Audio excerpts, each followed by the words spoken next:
स्वागत है दोस्तों आपका कॉमर्स संसार में। मैं हूं मंजूर सर और आज के इस वीडियो में क्लास 11th अकाउंटेंसी में हम बेसिस ऑफ अकाउंटिंग को पढ़ाने वाले हैं।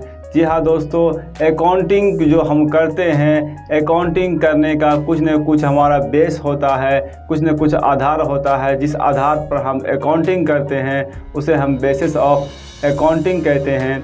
तो आइए हम देखते हैं कि अकाउंटिंग में कितने तरह के बेस होते हैं। जी हाँ दोस्तों, जो हम व्यापार करते हैं, व्यापार यहाँ पर नगद और उधार दोनों होता है।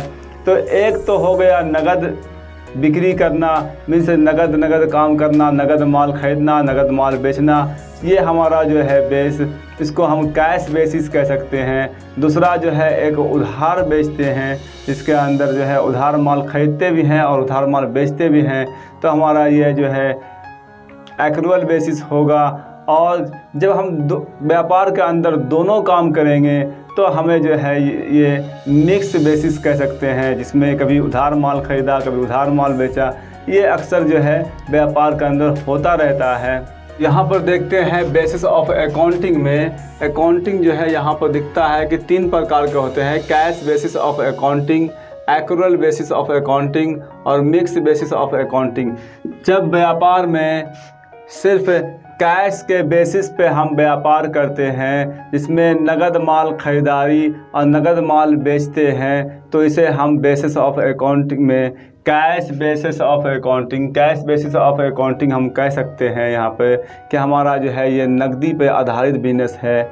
इस तरह के बिजनेस में हमारे गैर व्यापारिक संस्था भी शामिल हो जाता है। गैर व्यापारिक संस्था में तब तक जो है रिकॉर्डिंग नहीं किया जाता जब तक जो है हमें पैसा प्राप्त नहीं हो जाता। अगर खर्चा हो भी गया है तो हम जो है पहले पैसा को प्राप्त करते हैं, बाद में उस खर्चे को दर्शाते हैं। ठीक इसी तरह से कुछ बिजनेस भी होते हैं, इसमें जो है हमने खर्च कर दिया है लेकिन हमारे पास कैश नहीं है, तो पहले हम कैश को रिसीव करने की कोशिश करते हैं। पहले हम माल को कुछ बेचने की कोशिश करते हैं। जब हमारा माल बिक जाता है तो हम जो है उसको पेमेंट कर देते हैं। मीन्स जब तक अगर हम माल उधार खरीद कर भी लाए हैं तो हम जो है उसको कैश में ही दिखाएंगे।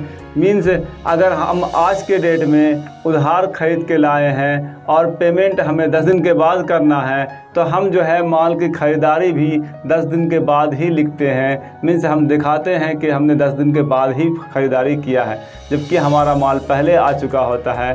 तो कैश बेसिस में हम अक्सर कैश को प्राथमिकता देते हैं। माल का ख़रीदना भी कैश, माल का बेचना भी कैश। अगर पैसा बाद में भी आ रहा है तो उसको हम कैश में ही दिखाते हैं। मीन्स हम तब तक जो है एंट्री को रोक के रखते हैं और ये हम दर्शाने की कोशिश करते हैं कि हमारा माल नहीं बिका है। जब पैसा दूसरे लोगों से आ जाता है तब हम ये मानते हैं कि ये पैसा हमारा आ गया, ये अब हमारा ये सेल हुआ, तब हम सेल बुक में दिखाने की कोशिश करते हैं। दूसरा जो है हमारा एक्रूअल बेसिस ऑफ अकाउंटिंग, ये बिजनेस का आधार होता है। इसलिए बिजनेस के अंदर उधार वाला मामला चलता रहता है। बिजनेस के अंदर जब तक उधार नहीं काम होगा तो आज के दौर में काम करना बड़ी मुश्किल हो जाता है। इसलिए बहुत सारे बिजनेस मैन जो है, व्यापारी जो है, वो उधार पे ही काम करते हैं, उधार खरीदते हैं, उधार बेचते हैं। ये बिजनेस का सबसे प्रचलित विधि माना जाता है, ये आधार माना जाता है। इसे लेखांकन की परंपरागत प्रणाली भी कहते हैं। बिजनेस के अंदर उधार चलना ये बिजनेस की परंपरा होती है, इसलिए इसे जो है हम एक्रूअल बेसिस ऑफ अकाउंटिंग कह सकते हैं। उसके बाद आता है हमारा मिक्स बेसिस ऑफ अकाउंटिंग, जिसके अंदर जो है कैश बेसिस ऑफ अकाउंटिंग और एक्रूअल बेसिस ऑफ अकाउंटिंग का ये मिक्स होता है। अक्सर व्यापार ऐसा देखने को मिलता है जो कैश भी कारोबार करता है और साथ साथ जो है उधार भी माल बेचा करता है। उधार माल खरीदता है तो उधार कैश भी माल खरीदता है। तो यहाँ पर